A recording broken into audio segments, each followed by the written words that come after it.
RPF को लेकर के बहुत सारे बच्चे पूछ रहे हैं क्या सर वैकेंसीज आने वाली हैं और एसएससी जीडी के साथ आएंगी क्या,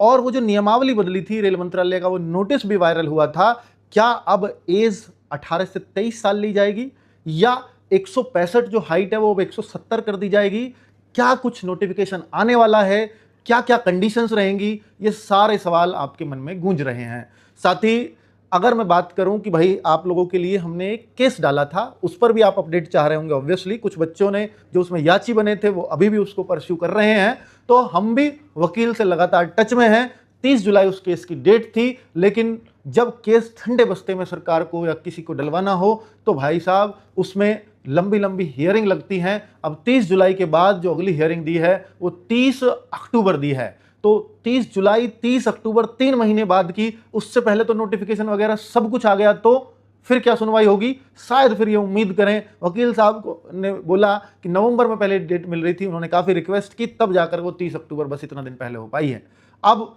वैकेंसी आ जाएंगी, क्या तब थोड़ी सी फास्ट हो सकती है हियरिंग, तब एक चांसेस हैं, पर क्या संभावनाएं हैं, संभावनाएं किसी भी केस में कुछ भी कही नहीं जा सकती, ना वकील स्पष्ट रूप से कह सकते हैं, क्योंकि वकील चाहे कितना भी भरोसा दें, लेकिन बच्चों हम लोग आपको उतना ही भरोसा देंगे जो सच्चाई सामने हो। तो अभी बहुत सारी उम्मीदें मैं आपको उसमें दे नहीं सकता कि हम वाकई में 170 से 165 पे हाइट ले आएंगे या 18 से 23 की एज को फिर से वापस पुरानी वाली एज कर देंगे, ये बहुत ज्यादा भरोसा दिया नहीं जा सकता। तो कुल मिलाकर के अब आप लोग इसकी तैयारी अगर कर रहे हैं तो भाई करते रहिए। एसएससी जीडी का नोटिफिकेशन भी दूर नहीं है, आरपीएफ का अलग से भी आएगा तो भी बहुत ज्यादा दूर है नहीं, फिर तो वो कभी भी आ सकता है। लेकिन अभी इस बात में भी पूरी तरह से कोई भी क्लैरिटी और कोई भी ना 7,000 वैकेंसी का ना 8,000 का, किसी तरह का कुछ भी अभी ऐसा सुनने में नहीं आ रहा है। Thank you.